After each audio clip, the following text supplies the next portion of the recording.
கிறிஸ்துவுக்குள் பிரியமான எனக்கு அன்பான தேவனுடைய பிள்ளைகளே, இந்த கர்த்தருடைய நாளிலே பிதாவாகிய தேவனை தொழுது கொள்ளும்படியாகவும் அவருடைய குமாரனாகிய ஆண்டவராக இயேசு கிறிஸ்துவை நினைவு கூறும்படியாகவும் கூடி வந்திருக்கிற உங்கள் யாவருக்கும் நமது ஆண்டவரும் நமது இரட்சகரும் மீட்பரும் ஆகிய கர்த்தராகிய இயேசு கிறிஸ்துவின் வல்லமையுள்ள நாமத்திலே நான் வாழ்த்துக்களை தெரிவித்துக் கொள்கிறேன். குறிப்பாக இந்த ஈரோடு பகுதியிலே கூடி வருகிற சபை மக்களாகிய எங்களுடைய உறவுகளாகிய உங்கள் யாவருக்கும் அவிநாசி பகுதியிலே கூடி வருகிற கிறிஸ்துவின் சபை சார்பாக நான் வாழ்த்துக்களை தெரிவித்துக் கொள்கிறேன். இந்த வேளையிலும் கூட நாம் சத்தியத்துக்காக தெரிந்து கொள்ளப்பட்ட வேத பகுதி நீதிமொழிகள் புஸ்தகம் 6ஆம் அதிகாரம் வசனம் 2 நாம் வாசிக்க கேட்டோம். மீண்டுமாக கூட நாம் வாசிக்க கேட்போம். நீதிமொழிகள் புஸ்தகம் 6ஆம் அதிகாரம் வசனம் 2 நாம் வாசிக்க கேட்போம். நீ உன் வாய்மொழிகளாய் சிக்குண்டாய், நீ உன் வார்த்தைகளாய் பிடிபட்டாய். பிரியமான எனக்கு அன்பான தேவனுடைய பிள்ளைகளே, இந்த கர்த்தருடைய நாளிலும் கூட நாம் எல்லோரும் அதிகமாக பயன்படுத்தக்கூடிய ஒரு சரீரத்திலே ஒரு முக்கிய பகுதி நம்முடைய வாய் தான்.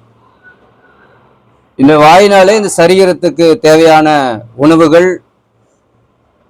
இந்த சரீரத்துக்கு தேவையான எல்லா ஆகாரமும் இந்த வாயின் வழியாகத்தான் உள்ளே போகிறது. அதனால தான் நம்முடைய சரீரம் இயங்குகிறது. அது மாத்திரமல்ல, இந்த வாயினாலே நம் சொற்களை பேசுகிறோம், அநேக வார்த்தைகளை பேசுகிறோம். அப்போ ஒவ்வொரு வார்த்தைகளுக்குமே நாம் பேசும்போது கவனத்தோடு பேச வேண்டும். குறிப்பாக நாம் எல்லோருமே ஒரு பொதுவாய் இந்த உலகத்திலே வாழ்ந்தவர்கள் என்றால் எப்படி வேண்டாலும் பேசிவிட்டு போகலாம்.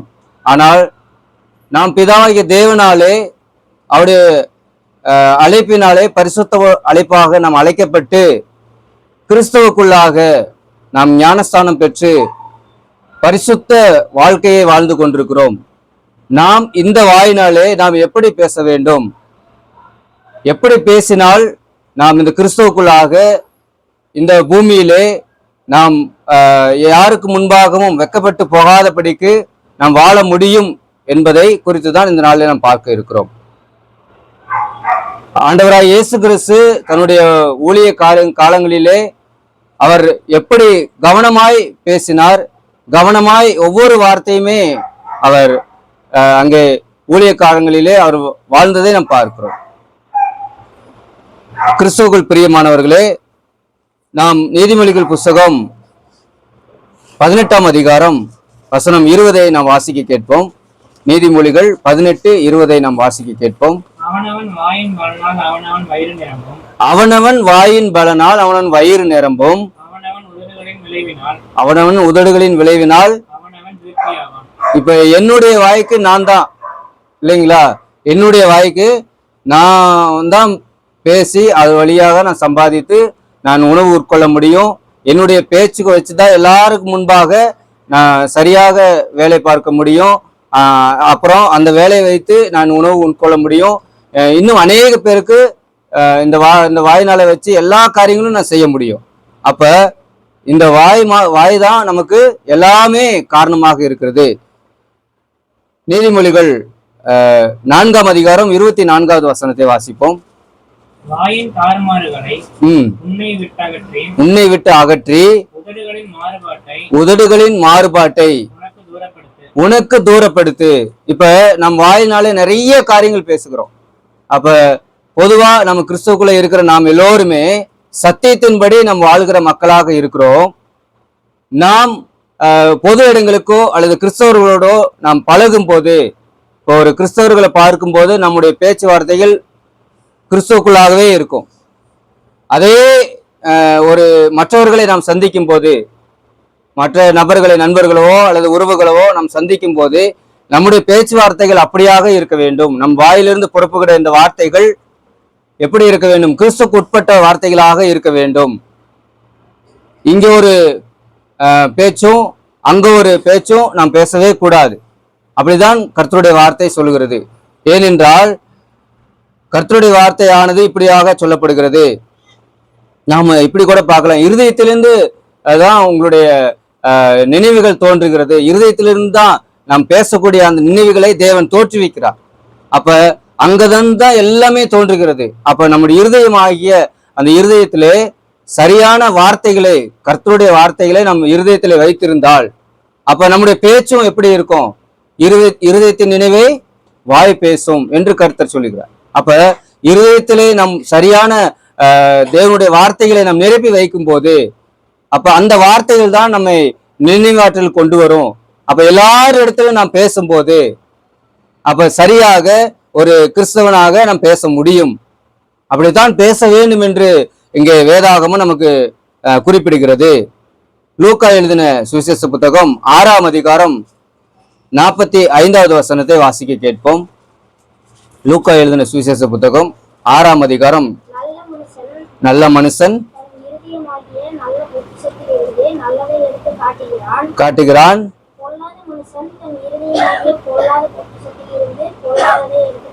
அப்ப பொல்லாத மனுஷன் எங்கே தோன்றுகிறான்? இருதயத்திலிருந்து தான் தோன்றுகிறது. அப்ப இருதயத்திலிருந்து தான் நல்ல மனுஷனும் அங்கிருந்தா இருதயத்திலிருந்து தான் தோன்றுறான். அப்ப பொல்லாத மனுஷனும் எங்க இருந்தா தோன்றுறான்?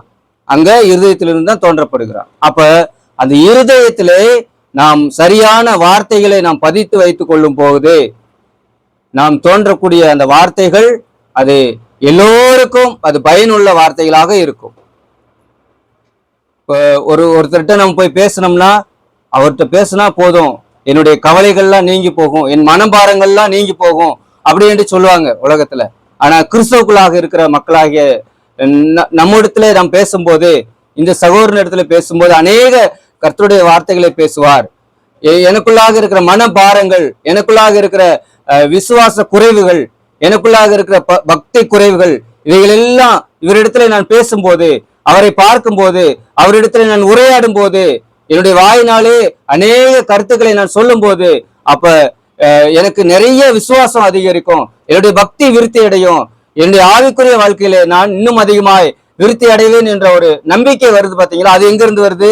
அதுவும் இருதயத்திலிருந்து தான் வருது. அப்ப அந்த இருதயத்திலே முதலாவது நாம் கர்த்தருடைய வார்த்தையை நாம் பதித்து வைத்துக் கொள்ளும் போது அங்கிருந்துதான் எல்லா சிந்தனைகளும் தோன்றுகிறது. நான் பேசுகிற அந்த வார்த்தை கூட எங்கிருந்து தான் தோன்றுகிறது? இருதயத்திலிருந்து தான் வருது. அப்ப இருதயத்தில் இருக்கிறது மாத்திரம்தான் நம்ம வாயில பேச முடியும். இப்ப ஒரு சில பேர் நம்ம பேசும்போது நான் நினைச்சேன் நீங்க சொல்லிட்டீங்க அப்படின்னு சொல்லுவோம். அப்புறம் ஏதாவது ஒண்ணு சொல்லிட்டு இருக்கும்போது சம்மந்தம் இல்லாம ஒண்ணு பேசுவாங்க இல்லைங்களா? அப்ப உன் இருதயத்தில் இருக்கிறது தான் உன்னுடைய வாயில வந்திருக்குது. அப்ப இருதயத்துக்குள்ள ஒண்ணு வச்சுக்கிட்டு வாயில ஒண்ணு பேச முடியாது, அவ்வளவு சீக்கிரத்துல அப்படி மறைத்து பேச முடியாது. ஒரு சில பேருக்கு யதார்த்தமாகவே அந்த இருதயத்தில் இருக்கிற வார்த்தைகள் யதார்த்தமாகவே வந்துவிடும். கிறிஸ்தவர்கள் ஆகிய நமக்கும் அப்படிப்பட்ட மறைத்து வைத்து கொண்டு வெளியிலே பேசக்கூடிய அந்த நிலைமைக்கு நாம் செல்லக்கூடாது. என் இருதயத்திலே கர்த்தருடைய வார்த்தை இருக்கிறது, என் இருதயத்திலே முழுமையான தேவனுடைய சொற்கள் தான் அடங்கி இருக்கிறது. அந்த சொற்களினாலே நான் இன்னும் அதிகமாய் மற்றவருடைய நான் பேசுகிற வார்த்தை ஒருவரை விசுவாச குறைச்சலுக்குள்ளாக்க கூடாது, ஒருவரை பக்தியிலிருந்து இன்னும் குறைவுபடுத்தக்கூடாது, ஒருவரை இன்னும் விசுவாசத்திலே அதிகரிக்க வேண்டும். நான் பேசுகிற வார்த்தை நிமித்தமாய் அவருடைய விசுவாசம் இன்னும் கொஞ்சம் அதிகப்படணும், அவருடைய பக்தி இன்னும் கொஞ்சம் கூடணும். நான் பேசுகிற வார்த்தை நிமித்தமாய் அவருடைய கவலைகள் தேவனுடைய அந்த அருளாலே அவர்களுக்கு அந்த கவலைகள் எல்லாம் மாறி போகணும் என்று நாம் இருதயத்தில் நினைத்து பேசும்போது அது நிமித்தமாய் அநேக பேருக்கு நன்மை கிடைக்கும்.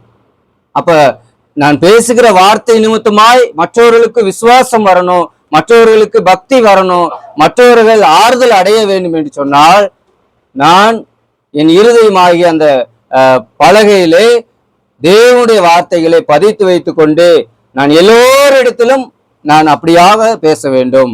அப்படி பேசினால் மாத்திரம்தான் எல்லோரையும் கிறிஸ்துவுக்குள்ளாக கொண்டு வர முடியும். கிறிஸ்துவுக்குள்ளாக இருக்கிற எல்லா சகோதர சகோதரிகளையும் நாம் ஆவிக்குரிய வழியிலே சிறப்பாய் அவர்களை வழிநடத்த முடியும். இன்னொரு வார்த்தையை நாம் வாசிக்க கேட்போம். நீதிமொழிகள் 10ஆம் அதிகாரம் 11வது வசனத்தை நாம் வாசிக்க கேட்போம். நீதிமானுடைய வாய் ஜீவ ஊற்று, கொடுமையோ துன்மார்க்கருடைய வாயை அடைக்கும். அப்ப நாம் எல்லோருமே பிதாகிய தேவனாலே பரிசுத்த அழைப்பு பெற்று நாம் அழைக்கப்பட்டிருக்கிறோம். நாம் பரிசுத்தமுள்ள ஒரு திருச்சபையிலே, பரிசுத்தமுள்ள ஒரு கூட்டமாய், பரிசுத்த ஆசாரிய கூட்டமாய் நாம் கூடி வந்து கொண்டிருக்கிறோம். அப்ப நாம் எல்லோருமே பரிசுத்தராகிய ஆண்டவராய் இயேசு கிறிஸ்து, மகா பரிசுத்தராகிய ஆண்டவராய் இயேசு கிறிஸ்துவை அவருடைய சத்தியத்தின்படியாய் வாழ்ந்து கொண்டிருக்கிற நாம் எல்லோருமே அப்படியாய் நாம் பேசுகிற வார்த்தைகள் ஜீவ ஊற்றாய் இருக்க வேண்டும். மற்றவர்களிடத்திலே, கிறிஸ்துக்குள்ளாக இருக்கிற மக்களிடத்திலும் சரி, பிற மக்களிடத்திலும் சரி, எல்லோரும் இடத்திலுமே நாம் ஜீவ ஊற்று புறப்பட்டு வரும் அளவுக்கு நாம் அவரிடத்துல அப்படியாய் நாம் பேச வேண்டும். கிறிஸ்துவுக்குள் பிரியமானவர்களே, நாம் அப்பேற்பட்ட வார்த்தைகளை நாம் பேசும்போதுதான் எல்லா மக்களையும் நாம் ரட்சித்துக் கொள்ள முடியும். நாம் படித்து கொண்டிருக்கிறோமே தெசலோனிக்கே புஸ்தகத்தில் கூட பவுலடியார் அப்படிதான் சொல்கிறார், எல்லோரிடத்திலும் நான் நற்சாட்சி பெற வேண்டும். வெறும் கிறிஸ்தவர்களிடத்திலே மாத்திரமே நான் நற்சாட்சி பெற்று நான் உண்மையாய், நீதியாய், பரிசுத்தமாய் கிறிஸ்துக்குள்ளே நான் வாழ்கிறேன் என்று நம்மை நாமே மாறு தட்டி கொள்ள முடியாது. ஆனால் எல்லோரிடத்திலும், அதுதான் அப்போஸ்தலனாகிய பவுல் அங்கே சொல்கிறார், எல்லோரிடத்திலும் நாம் நற்சாட்சிப்பட வேண்டும்.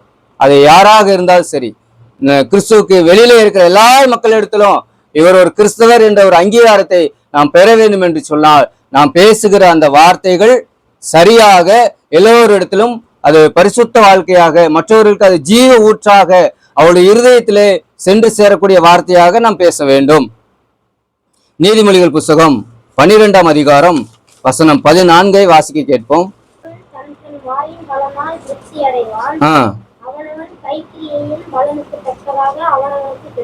அப்ப நான் என்னுடைய வாயின் பலனாலதான் நான் திருப்தி அடைய முடியும். இன்னொருவருடைய வாய் பலனால நான் திருப்தி அடையவே முடியாது. அப்படி இருக்கவும் கூடாது. என்னுடைய வாயினாலே மாத்திரம்தான் நான் திருப்தி அடைய முடியும். அதுல மறுபடி வாசிங்க, திருப்தி அடைவான்.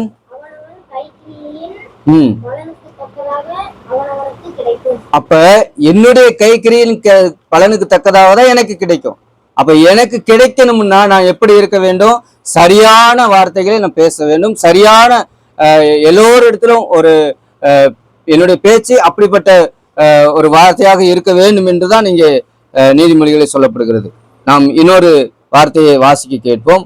யாக்கோப்பு புஸ்தகம் 1ஆம் அதிகாரம் 26வது வசனத்தை நாம் வாசிக்க கேட்போம்.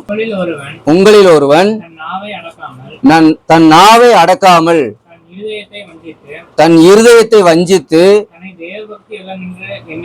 தன்னை தேவ பக்தி உள்ளவன் என்று எண்ணினால் அவனுடைய தேவ பக்தி வீணாயிருக்கும். இப்ப நான் முன்பே சொன்ன மாதிரிதான், நான் என்னுடைய வாயினாலே என்னை நானே பெருமைப்படுத்திக் கொள்ளக்கூடாது. என்னை நானே நான் தேவபக்தி உள்ளவன் என்று காண்பித்துக் கொள்ளக்கூடாது. என்னை நானே நான் விசுவாசம் உள்ளவன் என்று என் வாயினாலே நான் காண்பித்துக் கொள்ளக்கூடாது.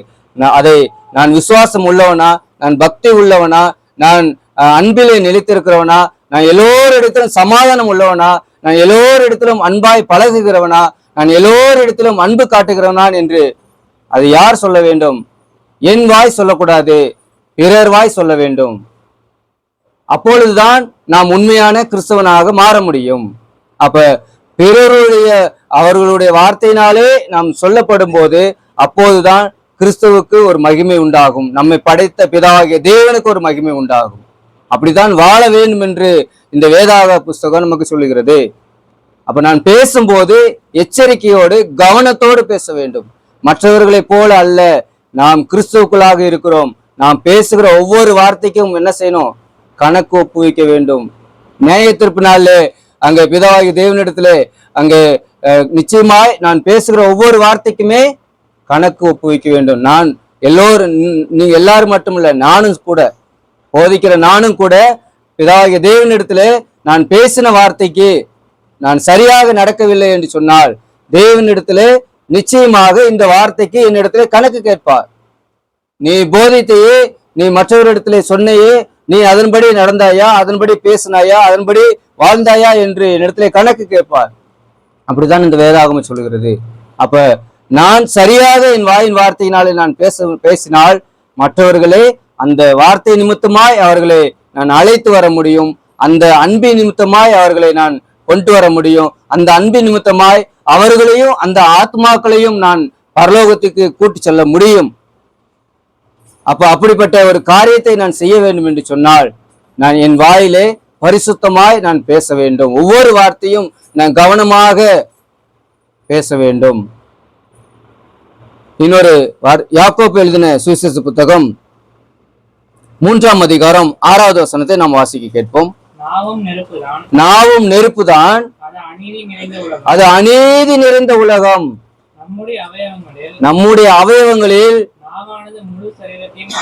அப்ப இந்த நாவானது முழு சரீரத்தையும் கரைப்படுத்துமா. அந்த நாவு எங்க இருக்கிறது? இந்த வாய்க்குள்ளதான் இருக்கு.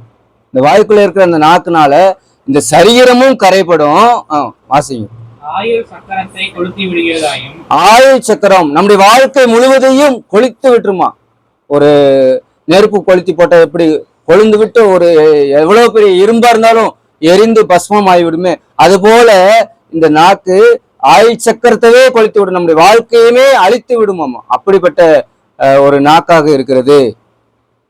அதே 3ஆம் அதிகாரம் யாக்கோபு 3ஆம் அதிகாரம் 8வது வசனத்தை நாம் வாசிக்க கேட்போம். நாவை அடக்க ஒரு மனுஷனாலும் கூடாது. இப்ப நம்முடைய நாக்கை அடக்கணும்னா நம்மளால கூட முடியுமா? அது அடங்காத பொல்லாத உள்ளதும் எப்பேற்பட்ட வார்த்தை இருக்குது பாருங்க. அப்ப இந்த வாயினாலே இந்த நாக்குல இருந்து நான் பேசும்போது அது மற்றவர்கள் கேட்கும் போது துதித்தலும் சபித்தலும் ஒரே வாயிலே வருகிறது என்று சொல்லப்படுகிறது வசனம். அப்ப நான் இந்த துதிக்கிற வாயினாலே மற்றவர்களே ஒரு சாவுக்கு ஏதுவாகவோ அல்லது சாபத்து நிமித்தமாகவோ அல்லது அவர்களை சபிக்கும் அளவுக்கோ அவர்கள் விசுவாசம் குறைந்து போகும் அளவுக்கோ அவர்களுடைய பக்தி குறைந்து போகும் அளவுக்கோ நான் பேசக்கூடாது. ஏனென்றால் அப்பேற்பட்டதுதான் இந்த வாய்க்குள்ளாக இருக்கிற அந்த நாக்கு. இந்த ஆயுள் சக்கரத்தை மாத்திரம் கொளுத்தாது, பிறருடைய கேட்கிறவர்களையும் சேர்த்து அவர்களையும் சேர்த்து விசுவாசத்திலே குறைகள் உண்டாக்கிவிடும். அப்பேற்பட்ட வாயாக இருக்கிறது இந்த வாயை நாம் கவனமாக எச்சரிக்கையாக நாம் பயன்படுத்த வேண்டும். யாக்கோபு எழுதின புத்தகம் 3ஆம் அதிகாரம் 10வது வசனத்தை நாம் வாசிக்க கேட்போம். துதித்தலும் சபித்தலும் ஒரே வாயிலிருந்து தான் புறப்படுது. இந்த வாயிலிருந்து தான் வருது. நாம் பாடினமே, உற்சாகமாய் பாடினோம். இதே மாதிரி எல்லா நேரமும் நாம் இருப்போமா? நாம் வேலை பார்க்கிற இடங்களில் சரி, ஒரு பேருந்து நிலையத்துக்கு சென்றாலும் சரி, ஒரு பங்கனுக்கு சென்றாலும் சரி, இப்படியே நாம் பயபக்தியோடு மற்றவர்களிடத்துல பேசுகிறோமா? பயபக்தியோடு மற்றவர்களிடத்துல நாம் பாடுகிறோமா? பயபக்தியோடு நாம் இருக்கிறோமா என்று கேட்டால் நிச்சயமாக யாருமே சொல்ல முடியாது. ஆனா அப்படித்தான் இருக்க வேண்டும் என்று வேதம் சொல்கிறது. நான் எல்லோரிடத்திலும் ஒரே மாதிரியான வார்த்தைகளை நான் பேச வேண்டும், அதுவும் கவனமாய் நான் பேச வேண்டும் இந்த வாயினாலே.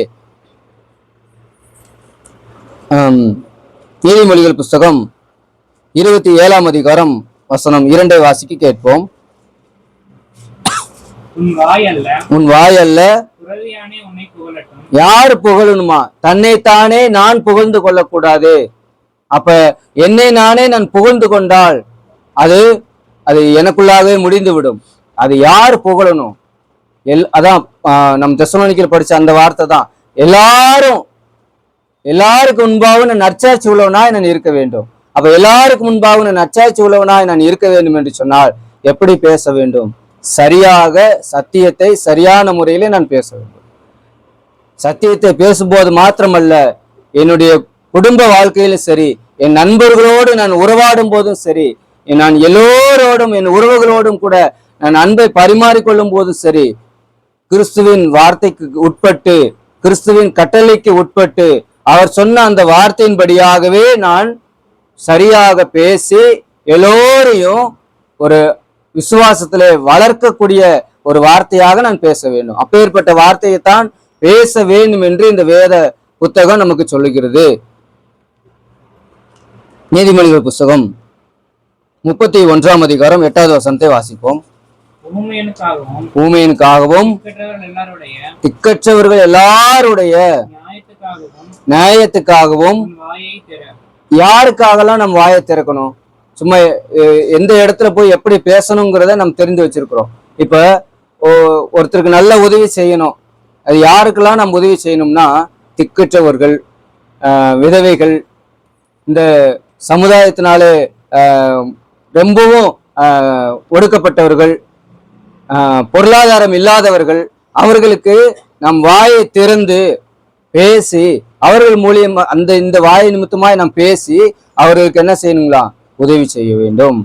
அந்த உதவியை தேவன் பார்க்கிறார். அந்த அந்த கொடுத்தலையும் அந்த உதவியையும் அந்த எல்லா காரியத்தையுமே பிதாவாகிய தேவன் அங்கே பார்க்கிறார்.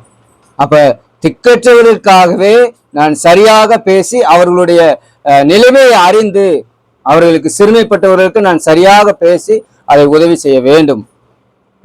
சங்கீத புஸ்தகம்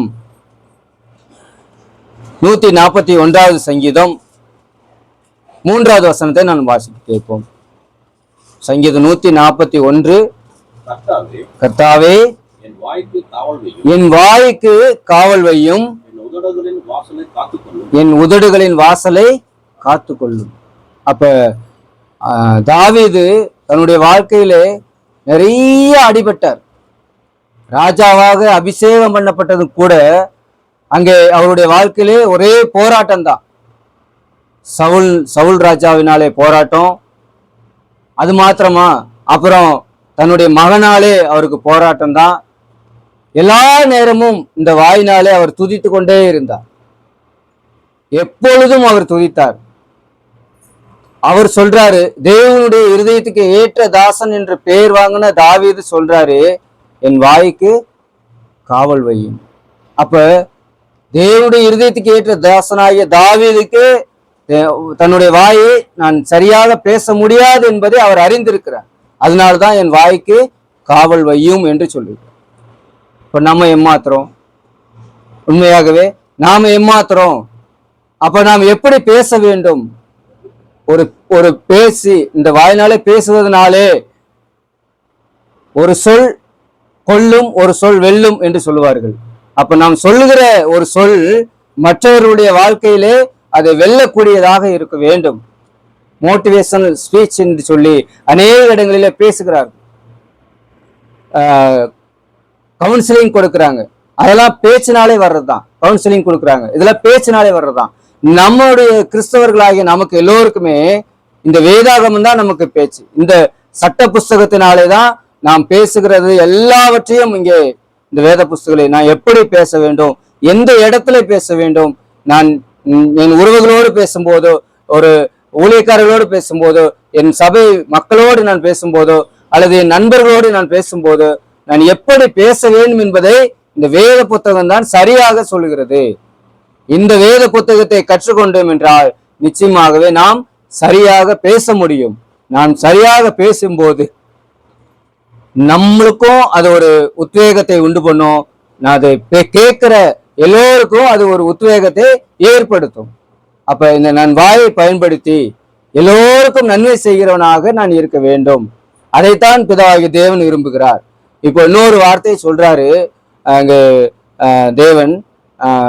பிரசங்கி புஸ்தகம் 5ஆம் அதிகாரம் 2வது வசனத்தை வாசிப்போம் பாருங்க. ரொம்ப அந்த வார்த்தைகளை கேட்கும்போது நமக்கு ஒரு பயத்தையும் ஒரு எச்சரிப்பையும் தருவார். தேவ சமூகத்தில் நீ துணிகரமாய் நீ வாயினாலே பேசாமலும். பாருங்க, அங்க ஒரு வார்த்தையை நம்ம நோட் பண்ணிக்கணும், மனம் பதறி. இப்ப நாம் பேசிக்கொண்டே இருக்கும்போது அப்படியே மனம் பதறி ஏதாவது ஒரு வார்த்தையை விட்டுருவோம், அந்த வார்த்தையை பிடித்து கொள்வார்கள். அவ்வளோ நேரம் 1 மணி நேரம் நல்லா பேசியிருப்போம், கர்த்தருடைய வார்த்தையை 1 மணி நேரம் நல்லா பேசியிருப்போம். நான் பேசின ஒரே ஒரு வார்த்தை மனம் பதறி ஏதாவது ஒரு வார்த்தையை விட்டுட்டோம்னா அந்த வார்த்தையை பிடிச்சுக்குவாங்க. அப்ப அதுக்கு முன்னாடி பேசின எல்லா வார்த்தைகளுமே அந்த வார்த்தை நிமித்தமாய், அந்த பேச்சு நிமித்தமாய் எல்லாமே என்ன இருக்குங்க, அப்படியே டேமேஜ் ஆயிரும். அப்ப நான் மனம் பதறி பேசக்கூடாது. இப்போ அதே போல நான் எச்சரிக்கையாக பேச வேண்டும். இப்படிப்பட்ட பேச்சை தான் பிதாவாகிய தேவன் விரும்புகிறார். இப்படித்தான் என்னுடைய பிள்ளைகள் இருக்க வேண்டும் என்று அவர் ஒரு அன்பு கட்டளையும் நமக்கு விட்டிருக்கிறார். நமக்கு எல்லாத்துக்கும் முன்மாதிரி நம்முடைய ஆண்டவராகிய இயேசு கிறிஸ்து தான். அவர் எவ்வளவு தூரம் கொடுமைப்படுத்தின போதும் கூட அவர் எப்படி இருந்தார்கள், வாயை திறக்காமல் இருந்தார். அதையும் கூட வசனம் வாசிப்போம். ஏசாயா புஸ்தகம் 53ஆம் அதிகாரம் 7வது வசனத்திலே அப்படியாய் சொல்லப்பட்டிருக்கிறது. எவ்வளவு தூரம் அவரை வேதனைப்படுத்தினார்கள், எவ்வளவு தூரம் அவரை துன்பப்படுத்தினார்கள். ஆனால் ஆண்டவராய் இயேசு கிறிஸ்து எப்படி இருந்தாருன்னு பாருங்க. அவர் நொறுக்கப்பட்டும் ஒடுக்கப்பட்டும் இருந்தார். அவர் நொறுக்கப்பட்டும் ஒடுக்கப்பட்டும் இருந்தார். ஆனாலும் தம்முடைய வாயை அவர் திறக்கவில்லை. ஆனாலும் அவர் வாயை திறக்கவில்லை.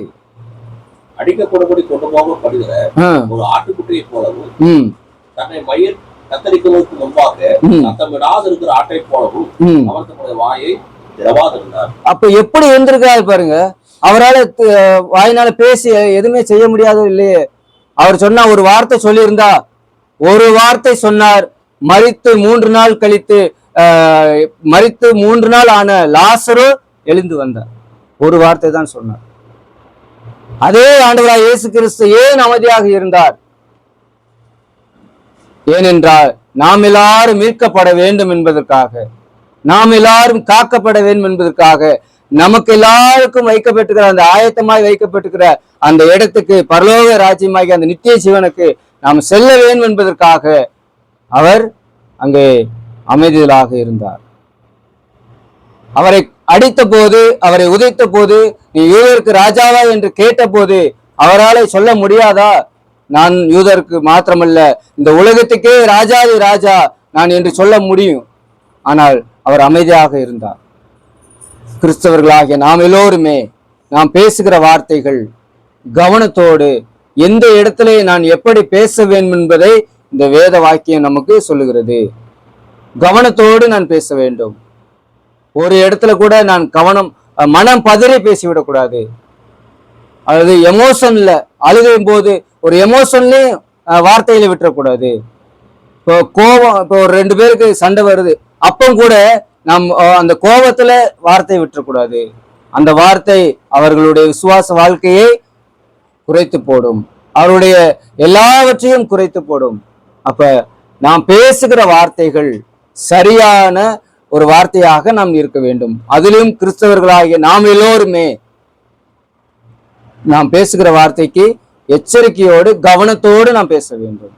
அந்த வார்த்தையை தான் பிதாவாகிய தேவன் விரும்புகிறார். அந்த வார்த்தை இப்படித்தான் பேச வேண்டும் என்று ஆண்டவராய் இயேசு கிறிஸ்து விரும்புகிறார். நமக்குள்ளாக இருக்கிற பரிசுத்த ஆவியானவர் நாம் பேசுகிற வார்த்தையை கவனித்துக் கொண்டிருக்கிறார். நான் யாரிடத்துல எப்படி பேசிக் கொண்டிருக்கிறேன், நான் எப்படி பேச போகிறேன், என் இருதயத்தின் நினைவுதான் வாய் பேசும். என் இருதயத்திலே தோன்றுவதற்கு முன்பதாகவே என்ன பேச போகிறேன் என்பதை பிதாவாகிய தேவன் அறிந்திருக்கிறார். அப்ப அவர் நான் பேசுவதற்கு முன்பதாகவே அறிந்து வைத்திருக்கிறார். அப்ப நான் பேசும்போது சரியாக நான் பேச வேண்டும் என்பதை தீர்மானித்து கவனத்தோடு நான் பேச வேண்டும். அதுதான் விரும்புகிறார் பிதாவாகிய தேவன். அப்பதான் நாம் பரலோகத்துக்கு நாம் செல்ல முடியும். அப்ப இந்த வாழ்க்கை முழுவதும் அழிக்கக்கூடிய ஒரு வார்த்தையாக நான் பேசக்கூடாது. எல்லோரையும் விசுவாசத்திலே வளர்க்கக்கூடியதும் எல்லோரையும் பக்தியிலே விருத்தி அடையக்கூடிய வார்த்தையாக நான் பேச வேண்டும். அப்பேற்பட்ட வார்த்தையை தான் பேசும்படியாய் தேவன் நம்மை அழைத்திருக்கிறார். நாம் ஒவ்வொரு நாளும் கற்று வருகிற அந்த வேத வாக்கியத்தின்படியாகவே அப்போஸ்தலனாகிய பவுல் தீமோத்தேயுவுக்கு அங்கே அற்புதமாய் எப்படி இருக்க வேண்டும் என்பதை அவர் கற்றுக் கொடுக்கிறார். ஒரு வாலிபன், நீ பேசும்போது எப்படி பேச வேண்டும், நீ ஒரு ஊழியக்காரன் ஆகும்போது நீ எப்படி பேச வேண்டும், நீ ஒருவருக்கு ஒரு மாதிரியாகவும் இன்னொருக்கு ஒரு மாதிரியாகவும் ஒருத்தருக்கு ஒரு மாதிரியாகவும் அப்படி பேசக்கூடாது. எல்லோரையும் அரவணைக்கிற பேச்சாக உன்னுடைய போதித்தலும் இருக்க வேண்டும் என்று அங்கே அப்போஸ்தலனாகிய பவுல் தீமோத்தேயுவுக்கு அழகாக சொல்லுகிறார். எனக்கு பிரியமான அன்பான சகோதர சகோதரிகளே, இந்த கர்த்தருடைய நாளிலே கிறிஸ்துவுக்குள்ளாய் பரிசுத்தமாய் வாழ்கிற நாம் எல்லோருமே நாம் எப்பேற்பட்ட பேச்சுக்களை நாம் பேசிக்கொண்டிருக்கிறோம். இந்த வாயினாலே நாம் எப்பேற்பட்ட வார்த்தைகளை சொல்லிக் கொண்டிருக்கிறோம். இந்த வார்த்தையினாலே, நான் பேசுகிற வார்த்தையினாலே எத்தனை பேரை விசுவாசத்திலே நான் வளர்த்திருக்கிறேன், எத்தனை பேரை நான் பக்திக்குள்ளாக கொண்டு வந்திருக்கிறேன். தொலைந்து போன ஆத்துமாக்களை நான் பேசி எப்படி கிறிஸ்துவுக்குள்ளாக கொண்டு வந்திருக்கிறேன். அல்லது என்னால முடியாது என்று துவண்டு போய் கிடக்கிற ஆத்துமாக்களை நான் பேசுகிற இந்த போதித்தல் நிமித்தமாய், என்னுடைய வார்த்தை நிமித்தமாய், நான் என்னுடைய பேச்சின் வாயிலிருந்து புறப்படுகிற இந்த வார்த்தை நிமித்தமாய் அவர்களை நான் கிறிஸ்துவுக்குள்ளாய் மீண்டும் எத்தனை பேரை நான் அழைத்து வந்திருக்கிறேன். அப்ப சரியாக நாம் பேசுவோம், சரியாக எல்லோரையும் நாம் அரவணைப்போம். இந்த வாயினாலே எல்லாரையும் நாம் அரவணைக்கக்கூடியவனாக நாம் இருக்க வேண்டும் என்பதைத்தான் அங்கே பிதாவாகிய தேவன் சொல்கிறார். ஒவ்வொரு முறையும் பேசும்போது இப்ப சிம்சோன் ஒரு நயவஞ்சக பேச்சுன்னு சொல்றாங்க, அந்த பேச்சுக்கு வீழ்ந்து போய் தன்னுடைய எல்லாவற்றையும் இழந்து போனார். யோசேப்பு ஒரு பாவத்தை விட்டு நான் ஓடி போறேன், தேவனுக்கு முன்பாக இப்பேற்பட்ட பொல்லாத பாவத்தை நான் செய்ய மாட்டேன் என்று வெளியே ஓடி போனார். அது மாத்திரமல்ல, நிறைய பேர் அங்கே பாவத்தை விட்டு ஓடினவர்கள் உண்டு.